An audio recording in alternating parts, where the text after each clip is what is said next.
বন্দে মাতরম বন্দে মাতরম বন্দে মাতরম বন্দে মাতরম ভারতীয় জনতা পার্টি জিন্দাবাদ জিন্দাবাদ জিন্দাবাদ জনতা পার্টি জিন্দাবাদ জিন্দাবাদ জিন্দাবাদ চিন্তাধারা দিক-দিগন্তে চলে দেন চলে দেন চলে দেন চিন্তাধারা দিক-দিগন্তে চলে দেন চলে দেন চলে দেন। 2 নং মাছমারা কেন্দ্রে আমরা ভারতীয় জনতা পার্টির তরফ থেকে বাড়ি বাড়ি প্রচার শুরু করেছি।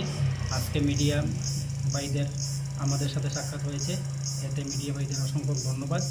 2 নং সিটের মাছমারা কেন্দ্রের মঞ্জুরানী সরকার বিপুল ভোটে জয়যুক্ত হবেন। তার পাশাপাশি আমরা যে 49 নম্বর বুথ, এই বুথে ভারতীয় জনতা পার্টি অন্ততপক্ষে 70% ভোট পাবে। আমাদের নিকটতম প্রতিদ্বন্দ্বী তীব্রমতা 20 থেকে 25% ভোট পাবে, আর অন্যান্যরা যত সামান্য ভোট পাবে। আপনারা কীভাবে অনুমান করলেন যে তীব্রমতা দল এইভাবে এত কম ভোট পাবে? কারণ এই ভোটের প্রায় 500-এর মতো ভোটার আছে বাঙালি ভোটার। বাঙালি ভোটারের 90 থেকে 95% ভোটার ভারতীয় জনতা পার্টিকে ভোট দিবে।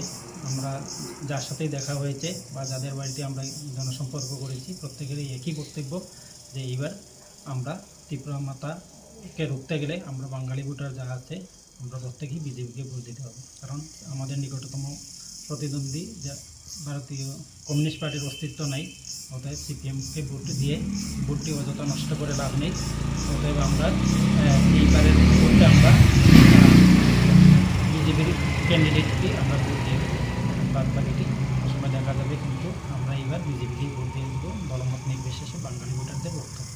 আজকে আপনারা কোন এলাকাতে ভোট প্রচার বের হয়েছেন? আজকে আমরা বুইয়াচড়া গ্রামে। বুইয়াচড়া গ্রামে আমরা ভোট প্রচারে বের হয়েছি। মানে মূলত বিষয়টা আছে জনসম্পর্ক অভিযান। মূলত আমরা জনসম্পর্ক অভিযান। তো কতটা বাড়ি আপনারা পরিদর্শন করেছেন? আজকে প্রায় 25টা পরিবারের মতো আমরা পরিদর্শন করেছি, আর 10টা বাড়িতে আজকে আমরা যাব। তো 25টা বাড়িতে তো আপনারা ভোট ভিক্ষার জন্য গিয়েছেন, তো তাদের মানে সারা কেমন পেয়েছেন? একটা দুইটা পরিবার ছাড়া প্রত্যেকটি পরিবারের একই বক্তব্য, এইবার তীব্রমতাকে রুখতে হলে আমাদের বিজেপিকে ভোট দিতেই হবে। বিগত দিনে তো এই এলাকা থেকে তো শ্রীমতী স্বপ্নরানী দাস সেখান থেকে নির্বাচিত হয়েছেন এমডিসি হয়ে। তো তাইনের উন্নয়নমূলক কাজগুলি আপনারা জনসাপেক্ষে কী কী তুলে ধরেছেন? টাইনের উন্নয়নমূলক কাজ যতটুকু টাইনে সম্ভব হয়েছে করেছে, কিন্তু এডিসিতে তো বিজেপি কুমলুংটা দখল করতে পারেনি, যার কারণে টাইনের কিছু অসম্পূর্ণ কাজ রয়ে গেছে। এইবার আমরা যিনি ক্যান্ডিডেট উনি প্রতিশ্রুতি দিয়েছেন টাইনের অসম্পূর্ণ কাজটি টাইম করবেন। তার পাশাপাশি এইবারের এডিসি নির্বাচনের কাউন্সিলটা এবার ভারতীয় জনতা পার্টি করবে, এটি আমাদের দৃঢ় বিশ্বাস।